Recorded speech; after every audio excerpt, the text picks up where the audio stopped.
From LPM, Louisville Public Media. New job? Growing family? Need a change of scenery? When life gives you a reason to move, start with Open Door. Request a cash offer in minutes. No prep work or showings needed. Or list with us and test the market with the cash offer to fall back on. You choose. Sell your way at opendoor.com. That's opendoor.com. Terms and conditions apply. Open Door Brokerage LLC and Open Door Brokerage in California DRE 020-611-30. Did you know 39% of teen drivers admit to texting while driving? Even scarier, those who text are more likely to speed and run red lights. Shockingly, 94% know it's dangerous but do it anyway. As a parent, you can't always be in the car, but you can stay connected to their safety with Greenlight Infinity's driving reports. Monitor their driving habits, see if they're using their phone, speeding, and more. These reports provide real data for meaningful conversations about safety. Plus, with weekly updates, you can track their progress over time. Help keep your teens safe. Sign up for Greenlight Infinity at greenlight.com/podcast.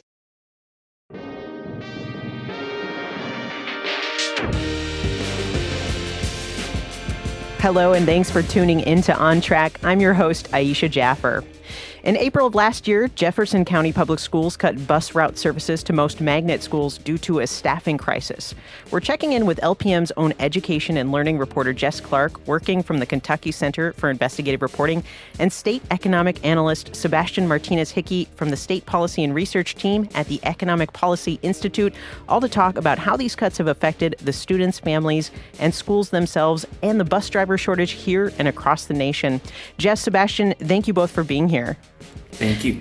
Thank you. Jess, starting from the beginning, what led to Jefferson County Public Schools, or JCPS, cutting bus routes to most magnet schools? Was it only a staffing shortage or a funding issue as well? The district says it's pretty much just a staffing shortage. So a couple years ago, maybe like 5 years ago, we had almost 1,000 bus drivers transporting around 60 to 70,000 students every day in Jefferson County. And over the years, those numbers have gone down and down and down. It's been harder and harder for the district to find drivers, especially after the pandemic. That prompted a lot of drivers to retire. It became, more difficult to hire people just in general. And we got to a point where we went from having almost 900 drivers, almost 1,000 drivers several years ago to around 450. And So that's half the drivers that JCPS was working with before. They tried to make it work in the 2022-2023 school year by using a tech company that said that they could design the routes in a way that they could get all students to school on time with this limited number of drivers. That plan failed disastrously on the first day of the school year of in August of 2023. And since then, the district has had to make cuts in order to get some students to school on time. So who ultimately made that decision for those cuts? That was the Jefferson County Board of Education. It's the 7-member board that oversees the business of our school district here in Jefferson County. And then I think it's really important, too, to establish, what is a magnet school? What would be your quick description of that? So a magnet school is a school of choice. So it's a school that you have to apply to get in usually. It is not your home school, so they may have special programming or a special theme. In Jefferson County, there's kind of a legacy of magnet schools that they're kind of the elite system within the system. And so many of the schools are perceived as being more desirable, of having more opportunities, of really kind of the way to kind of skyrocket educationally through the school system. And in many cases, that's because they have more staffing, they have more experienced educators, and then they also have a student body that is more privileged, and so they're more able to take advantage of those opportunities. So from my understanding, in an effort to desegregate access to these schools, the bus system for JCPS would transport students to magnet schools outside of their designated district. Is that sort of correct? Yes. So in the past, students have been guaranteed transportation to magnet schools. Around 15,000 students were being transported to and from school. That's incredible. So, Sebastian, turning to you, do you think JCPS school district here in Kentucky is a unique case, or is this something that's happening on a national scale? The example of what's happening in Louisville in Kentucky is definitely indicative, a perhaps dramatic example of what's happening across the nation. So this is the trend in school bus driver employment is something that we've been following since the pandemic. And at the beginning of this school year, there were 12% fewer school bus drivers than there were before the pandemic. That's a slight improvement over the numbers last year, but it shows that across the nation, there continues to be a shortage of school bus drivers. And so you have stories like what we just heard Jess describe, where school districts have to adjust to the challenge of not having enough drivers, and there are sometimes very negative consequences for students as a result of that.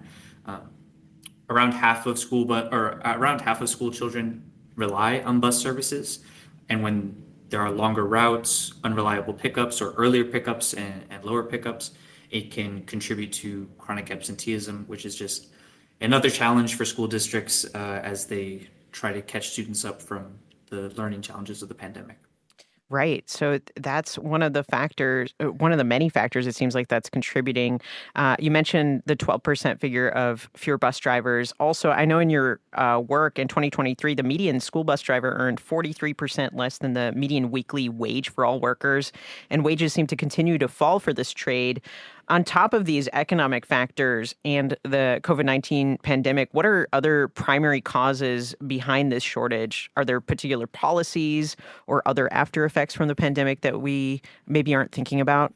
That's right. I think of this story as being one, the shock of the pandemic itself. So school bus drivers tend to be significantly older than the typical U.S. worker. 2/3 of them are older than 50 years old, which is twice the rate of the average worker in the U.S. economy. And so that means they were more vulnerable to the health impacts of COVID, and that led probably to reluctance to return to the workforce or led to workers to retire. But of course, we are a couple years now removed from the worst health impacts of the pandemic. The figure that you described shows that school bus drivers continue to experience low pay. It is a low wage job. But I think it's important to point out that in the economic recovery from the pandemic, many low-wage jobs have actually seen significant wage growth, but that is not the case for school bus drivers. So while many of their peers or similar occupations that those workers might have been qualified for, we're seeing pay go up, school bus drivers have not experienced that trend. And those two factors combined have really exposed the difficulties of hiring in this profession. Do you find there's a reason for that, why that wage is not increasing? Is it funding for education in these school districts in general and that trickle down, or what's the reason for that? Yeah, most school bus drivers in the United States are public school bus drivers. So their pay, the availability of resources for them is directly tied to the policy decisions we make to fund education and public education in particular. What we've seen since the pandemic can't be separated from a more long-term trend that can be observed over the course of the last 15 years. So there are actually, before the pandemic in 2019, there were fewer school bus drivers than there were in 2009 before the Great Recession. And of course, after the Great Recession in the early 2010s, many states engaged in austerity and budget cuts that forced schools to cut employment and cut services, including bus services, or to privatize that bus driver employment.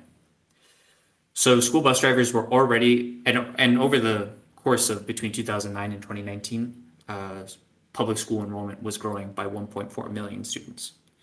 So schools, for more than a decade, have been asked to do more with less, and then the pandemic really exposed that. That's really interesting. Well, I want to turn back to you, Jess. So we were talking about pay with these bus drivers. What's happening locally for JCPS drivers? Yeah, so the situation with pay that Sebastian described doesn't really map on quite perfectly to what's happening in JCPS. The district they got $500 million in pandemic relief funds, and a lot of that funding went to boosting pay for bus drivers. And so, drivers in JCPS can make, I think the starting is like $26 an hour. And then it goes up to, some bus drivers, very few, but some are making like $80,000 a year.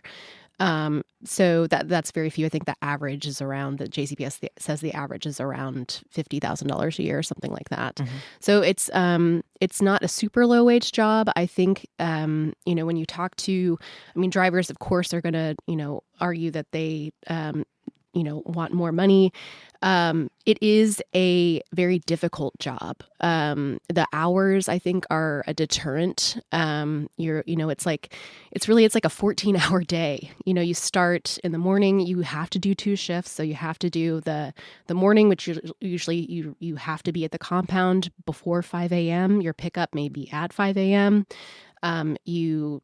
It's stressful. The routes are long and complicated in order to get the amount of students to school with a limited number of drivers. Then you have a break in the middle of the day. There's no place for people to go to like hang out or chill. You may go to a doctor's appointment or something like that. And then, a couple hours later, you're back on the road and you may not get home until 7, 8, 9 p.m. each night. And so it's a really grueling schedule. And when you add on to that a lot of these people are older folks, it's just not a desirable, occupation, especially if you can make the same wages driving for Amazon or UPS, and not have to deal with those particularly grueling hours. And then also, just all the challenges of transporting students, it's fun, but it can be very difficult and challenging if you're managing behavior issues. So it seems like the JCPS district is unique in the bus driver shortage on the pay level, but still there are so many obstacles in the way for filling this shortage here. Well, we'll be back with more after a break. You're on track with Louisville Public Media.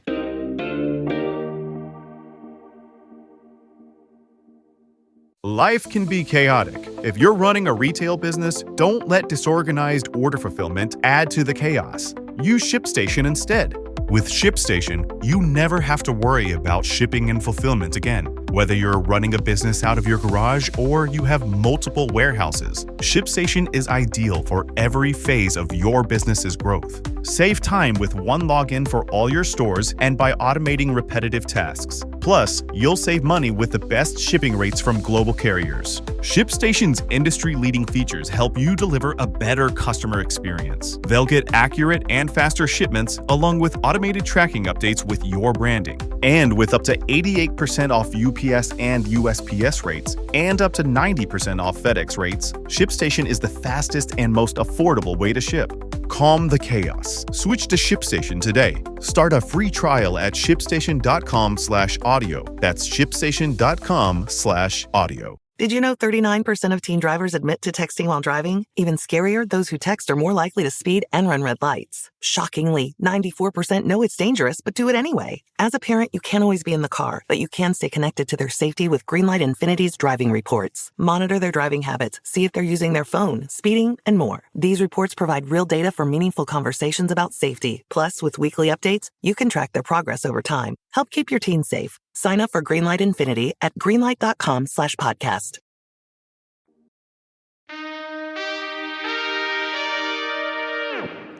Welcome back to On Track. I'm Aisha Jaffer, and today we are checking in with LPM's education and learning reporter Jess Clark and state economic analyst from the Economic Policy Institute Sebastian Martinez Hickey on the JCPS bus route cuts, why it's happening, and how it's affecting our community now. So we've talked about the many factors that led to bus cuts and bus driver shortages here and around the nation. And I know this is sort of a broader question, but Jess, what have you seen as the impact so far on students, families, and frankly, these magnet schools themselves? I think starting with the students and the families, it's been devastating to a lot of families. In many cases, families have decided that they can no longer send their child to the magnet school.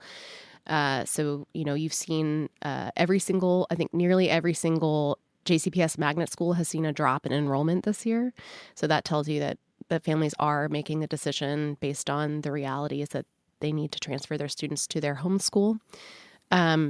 That impact is falling disproportionately on Black brown, and low-income students because they are more likely to rely on transportation to get to school, district-level transportation. And then you also have parents of all economic levels that are just trying to make it work and in very untenable situations. So one student I followed along for a while, Kennedy Miles, her mom works several jobs. She works a night shift job. And in order, just the way her schedule worked out, she was getting just 2 hours of sleep each night so that she could get Kennedy to school in between her shifts. So just really untenable situations for a lot of families. Some days she decided she really needed to sleep, which is totally understandable. So she would pay for an Uber for Kennedy to get to school, but that's $30 each way. So it's just $60 a day for her to get to school. A lot of folks say, like, what about private transportation options? Surely those exist. And the fact is they just don't. There's just not enough of them in Jefferson County to accommodate all the families in the situation. Same goes for carpool. I hear all the time, why can't they just carpool? And a lot of families just don't have that network of people who live close by in order to carpool to get their kids to school. So it just creates a lot of strife for families. Right. Well, you kind of touched on something. I was thinking about equity and how this is affecting low income and students of color. So, Sebastian, in your research, have you found that this reflects the same, that low income and students of color have been disproportionately affected by these cuts and bus driver shortages?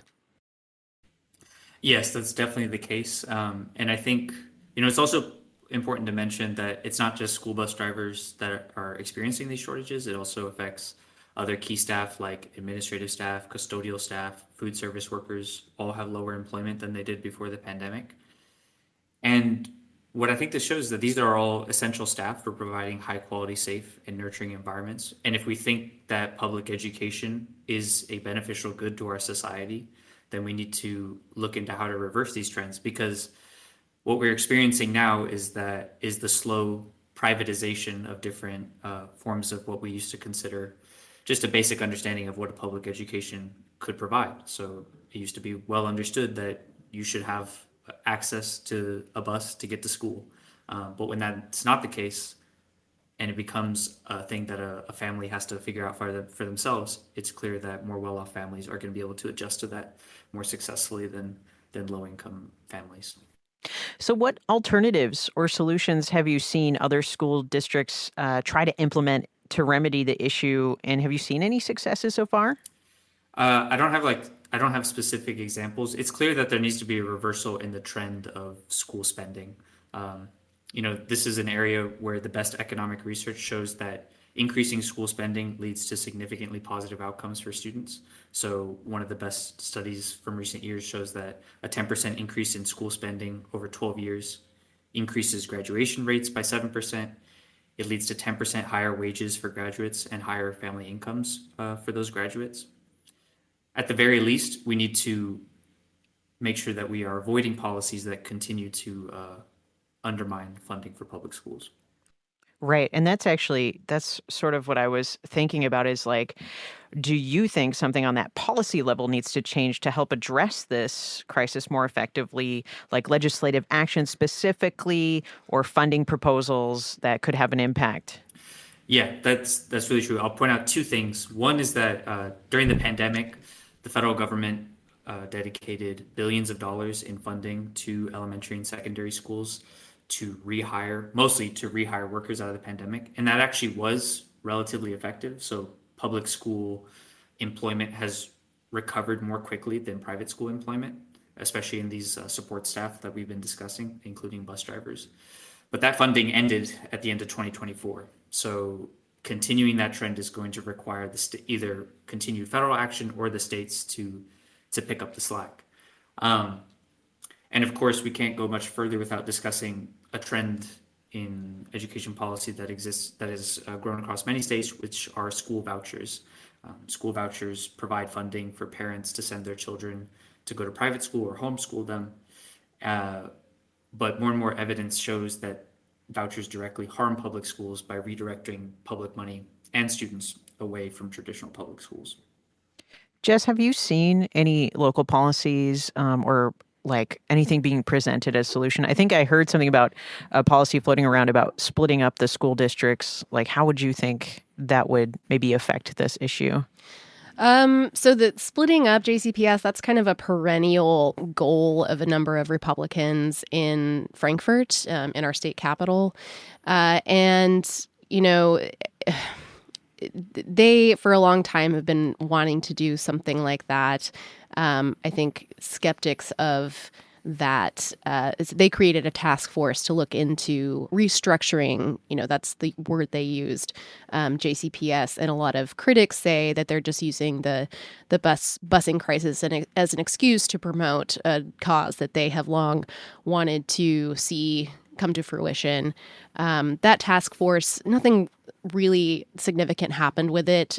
They are going to continue to meet. So we'll see what happens with that. In terms of policies to help, the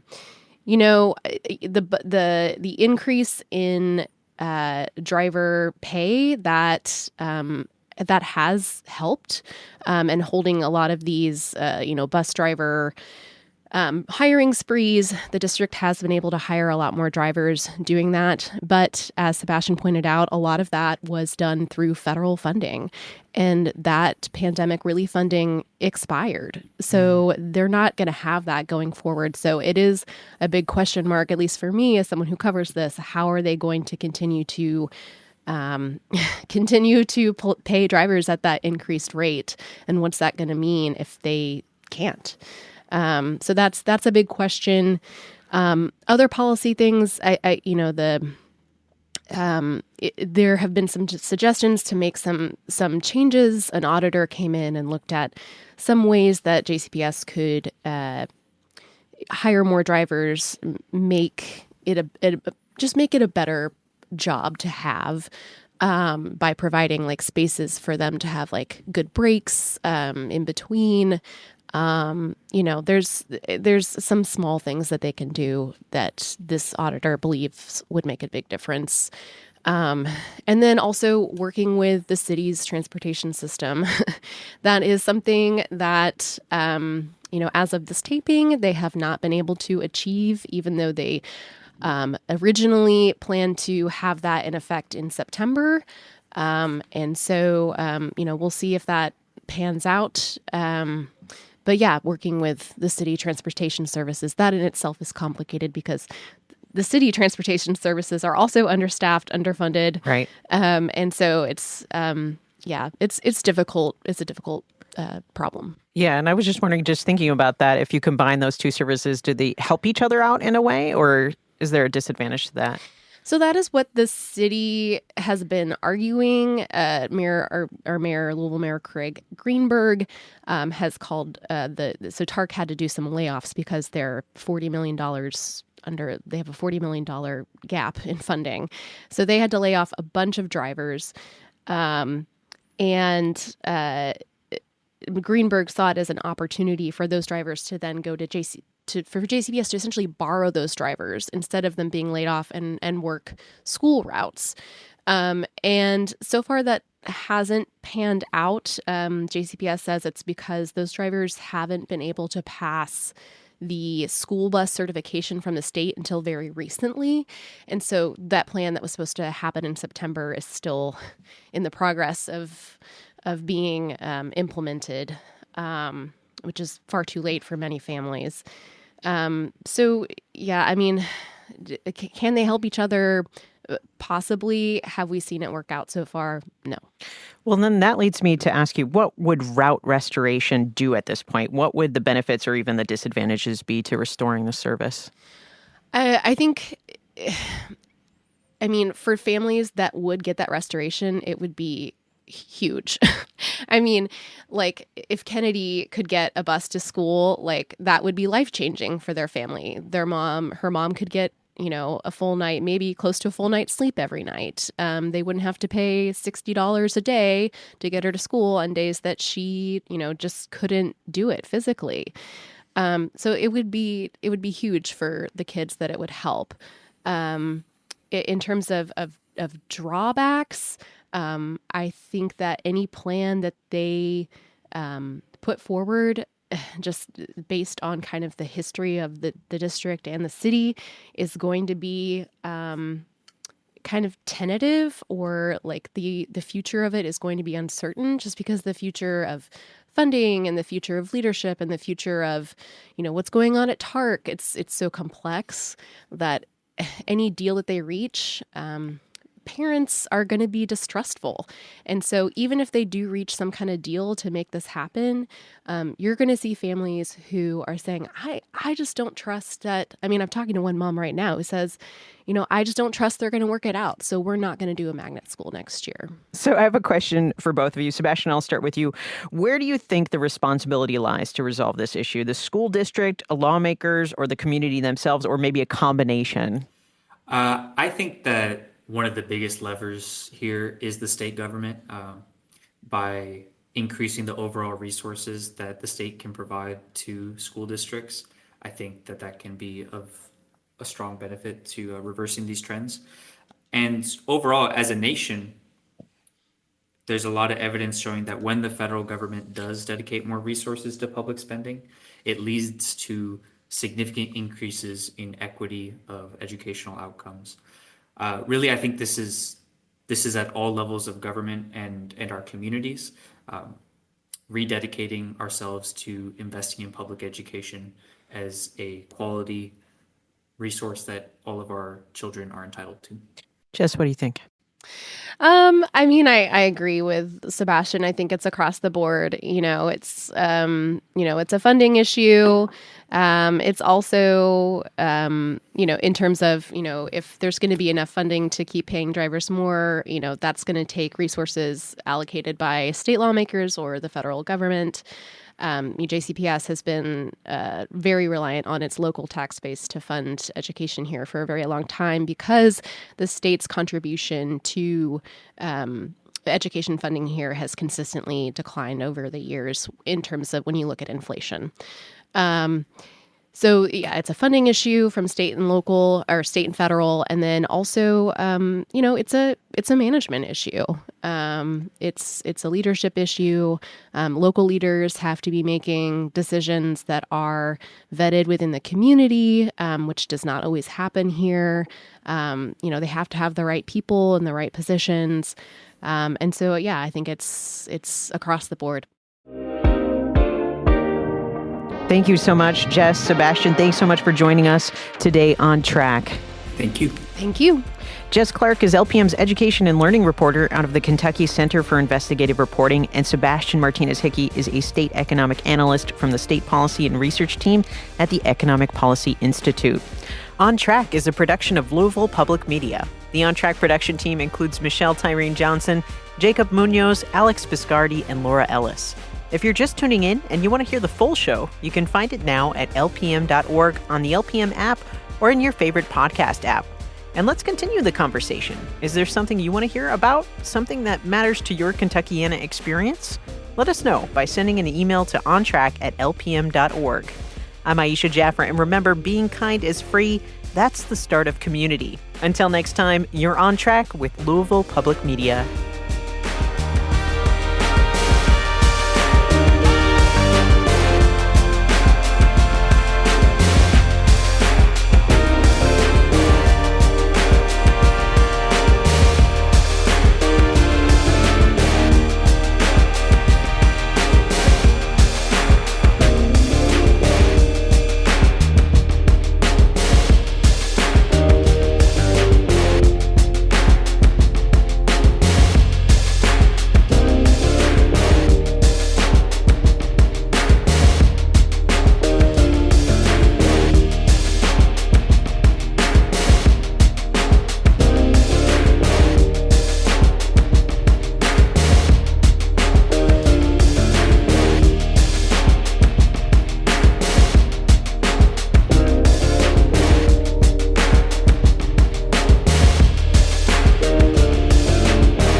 Life can be chaotic. If you're running a retail business, don't let disorganized order fulfillment add to the chaos. Use ShipStation instead. With ShipStation, you never have to worry about shipping and fulfillment again. Whether you're running a business out of your garage or you have multiple warehouses, ShipStation is ideal for every phase of your business's growth. Save time with one login for all your stores and by automating repetitive tasks. Plus, you'll save money with the best shipping rates from global carriers. ShipStation's industry-leading features help you deliver a better customer experience. They'll get accurate and faster shipments along with automated tracking updates with your branding. And with up to 88% off UPS and USPS rates and up to 90% off FedEx rates, ShipStation is the fastest and most affordable way to ship. Calm the chaos. Switch to ShipStation today. Start a free trial at shipstation.com/audio. That's shipstation.com/audio. Did you know 39% of teen drivers admit to texting while driving? Even scarier, those who text are more likely to speed and run red lights. Shockingly, 94% know it's dangerous but do it anyway. As a parent, you can't always be in the car, but you can stay connected to their safety with Greenlight Infinity's driving reports. Monitor their driving habits, see if they're using their phone, speeding, and more. These reports provide real data for meaningful conversations about safety. Plus, with weekly updates, you can track their progress over time. Help keep your teens safe. Sign up for Greenlight Infinity at greenlight.com/podcast.